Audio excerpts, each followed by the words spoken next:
Is there ever any possibility that you would go back in the ring and fight someone like a Tank Davis? If he want, and if he come up to 147, then we can fight. He can't meet you at 140? 145 maybe. So this is big news. You're willing to do a catchweight fight with Tank at 145? 145. Hey guys, was good? Triple J Boxing. So Manny Pacquiao has called out Gervonta Tank Davis, and this is a recent interview that was done in Saudi Arabia. It's a couple days old, but I thought I'd talk about it now since we were more interested in the Fury fight at the time.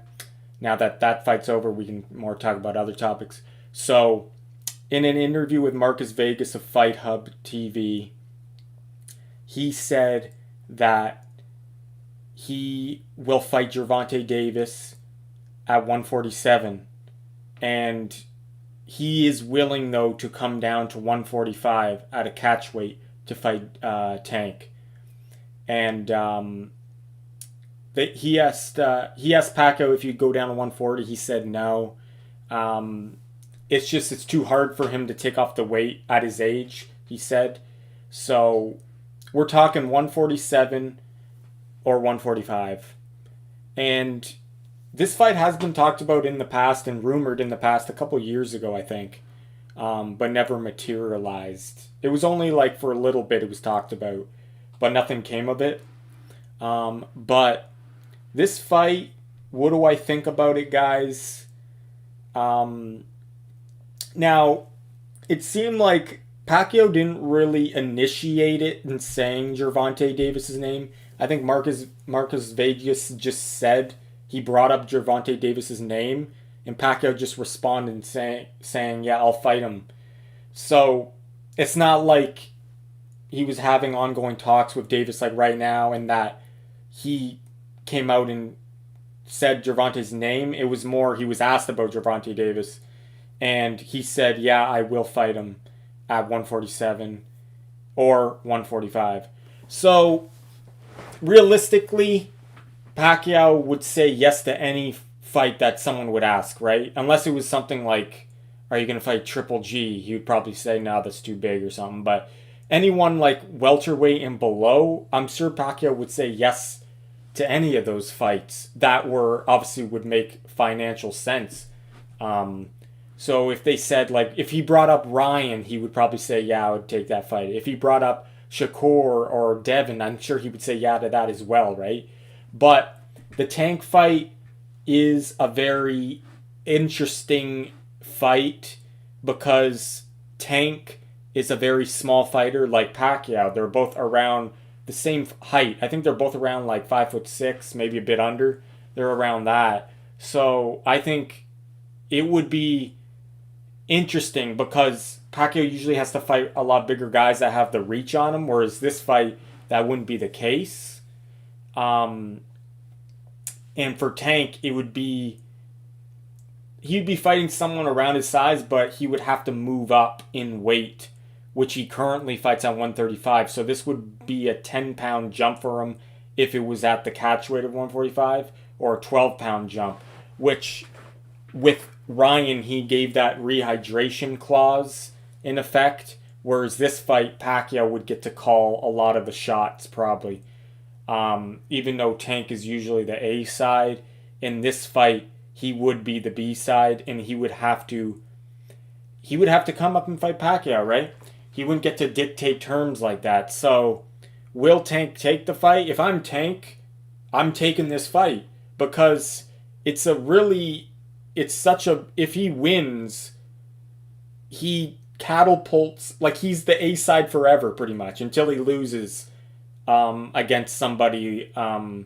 He's going to be the A side for a Shakur fight. He already is the A side probably now, but I'm saying is if he beats a Pacquiao, that puts him on a whole new level above anybody else near him, and he get to dictate everything, which that's not a good thing in my opinion, but I'm saying if you're him and they like dictating terms, like what they did to Ryan was just soft, but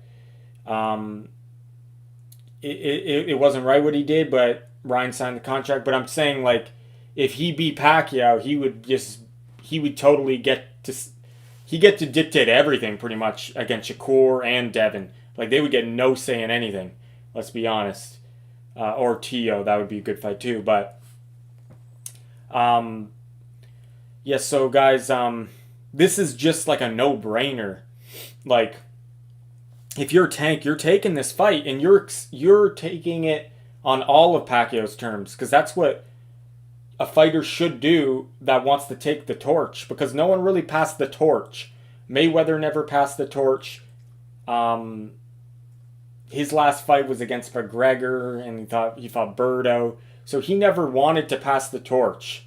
And Pacquiao, he wanted to pass the torch against Errol Spence, but that fight fell apart.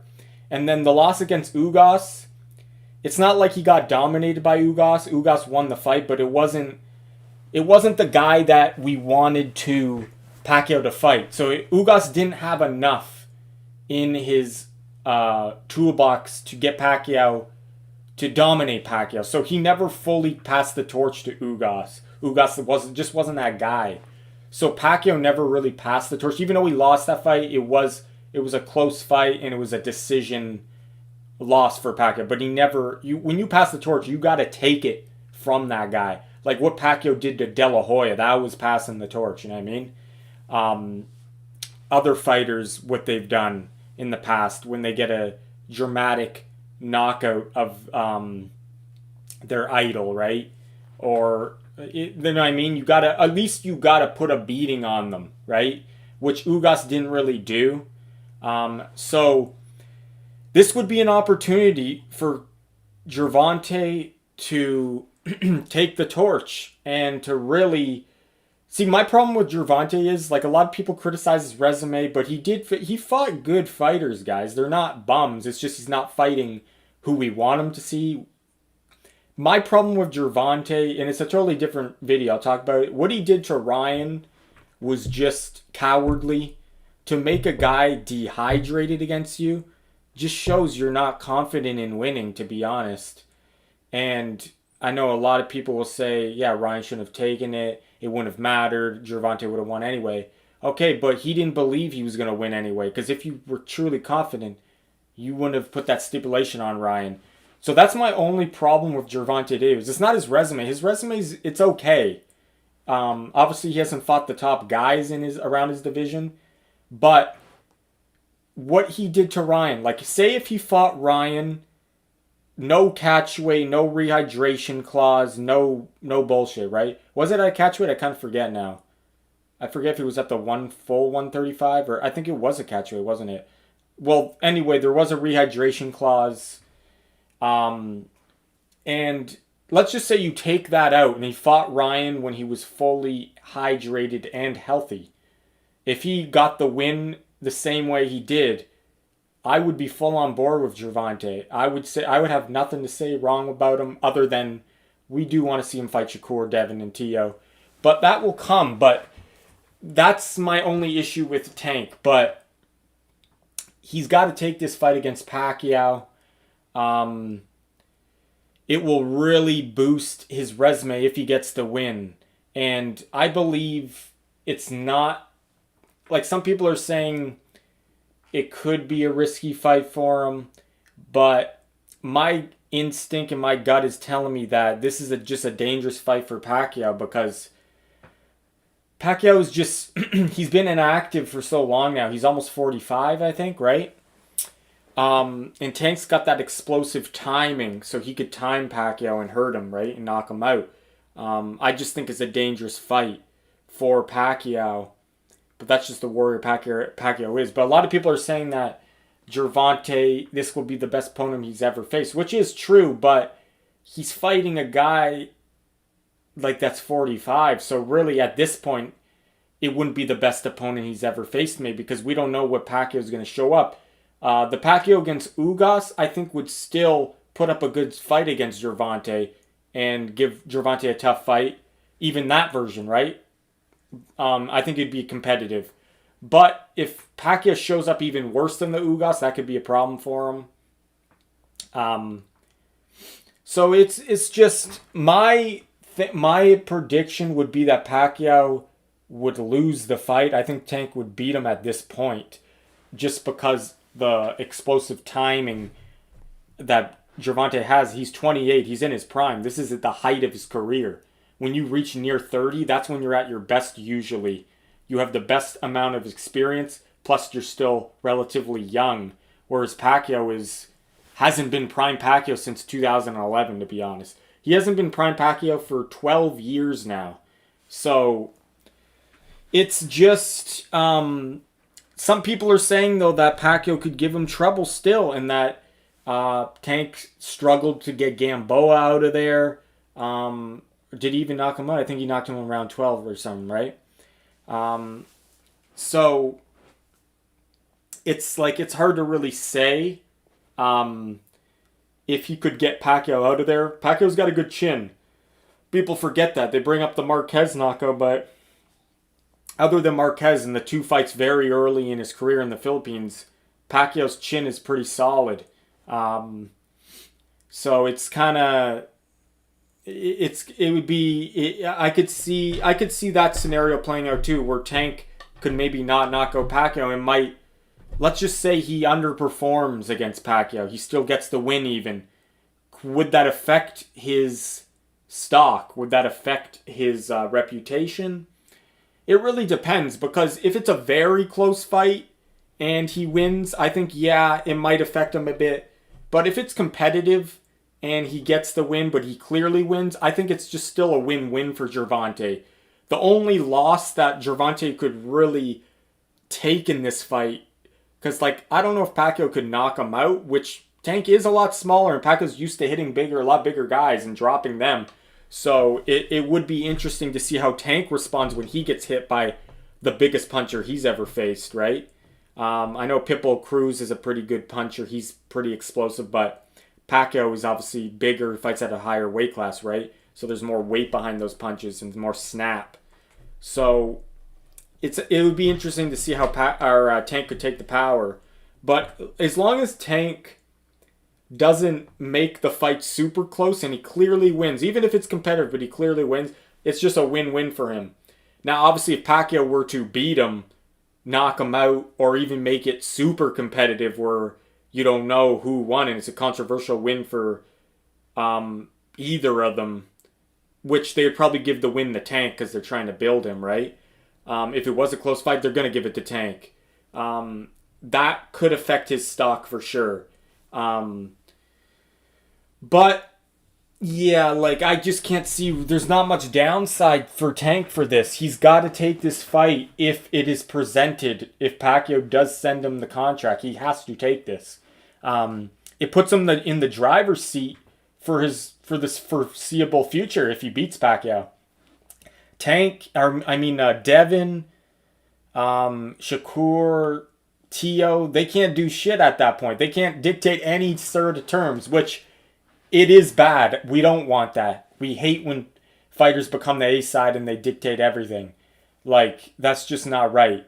Like, I could understand, yeah, you want the ring walk a certain way, even that's kind of silly too, right?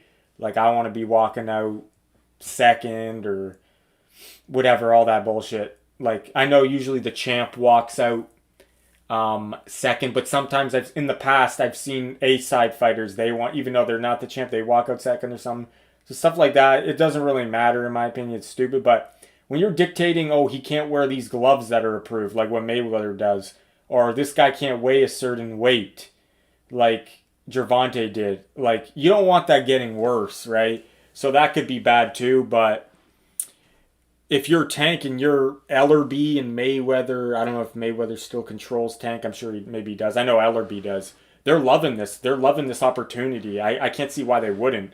Unless Mayweather wants to step in and he doesn't want Tank getting that type of spotlight and he wants to steal the spotlight. He doesn't want anyone else stealing it, so he'll fight Pacquiao instead. That could happen, right? And maybe he doesn't want that fight happen because Mayweather just doesn't like when another fighter becomes more popular and bigger than him. Maybe that could be it, right? That this fight doesn't happen. But yeah, if you're Tank, you're taking this. And if you're Ellerby, you're thinking, wow, like, this guy, we're going to be able to dictate every single term if we beat Pacquiao. We'll be the A-side forever, right? So Yeah, guys. How the fight will play out, I see Tank winning.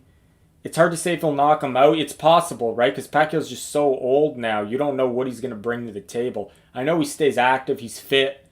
But still, he's not in boxing shape like a Gervonta is, who was in his prime and active, right? But Tank has never fought someone as big as Pacquiao. And when I mean as big, I mean someone who's used to fighting at a higher weight class. Not in frame-wise. You know what I'm saying? Like, Jermell Charlo was bigger than Canelo, but he's smaller because he's never fought at that Canelo 168 weight class. So that's what I mean. Pacquiao's maybe not the biggest frame guy. Like, Barrios is even bigger than Pacquiao, but Pacquiao is fighting at 147 for the last 15 years. It's been a long time, right? Since 2000, like, what is it, 10? He's been fighting at welterweight, or 2008, right? Against De La Hoya. That was his first welterweight fight. So it's been a long time, guys. So he's used to fighting bigger guys. And how is Gervonta Davis going to react to fighting a guy who's used to getting hit harder, right? And how is Tank going to react to a guy who's used to dropping guys that are way bigger than Tank? So Pacquiao still can make it competitive, but I got to favor Tank here, guys. I think Tank's got to take it. It's a win-win. I wouldn't advise Pacquiao to take this fight if I was in his corner, but Pacquiao's that kind of guy. He's a warrior, and if he says yes, I got to stand behind him, and he's my favorite fighter, so I would support him, but I would advise he don't take it because it could be a dangerous fight for him, and if he just wants the paycheck, he should just fight someone like Amir Khan, who he's actually thinking about fighting. That's a better fight for him because you know it's going to be a knockout win for him. Obviously, that's not very intriguing. We all know how that fight's going to end. It's going to be knockout. But if you're a fan of Manny Pacquiao and you want to see him back in the ring, you want to see him get a highlight knockout, which I do, I would like to see him face Amir Khan. But I could understand for the boxing fan, that fight's just not interesting. You know what's going to happen. The Tank fight is interesting, but a lot of people don't even want to see this. They want to see Shakur and Tank. They want to see Devin and Tank, but yeah, guys, if I'm Pacquiao, I'm taking the Amir Khan fight, the Mayweather rematch, which has been talked about, or even a Marquez 5th fight. That would be my dream fight, but you know Marquez would never give him that opportunity again. But let me know what you guys think about Pacquiao calling out. Should Tank take it? And who wins that fight? Let me know in the comments. This is JJJBoxing. Thanks for watching, guys. Take care.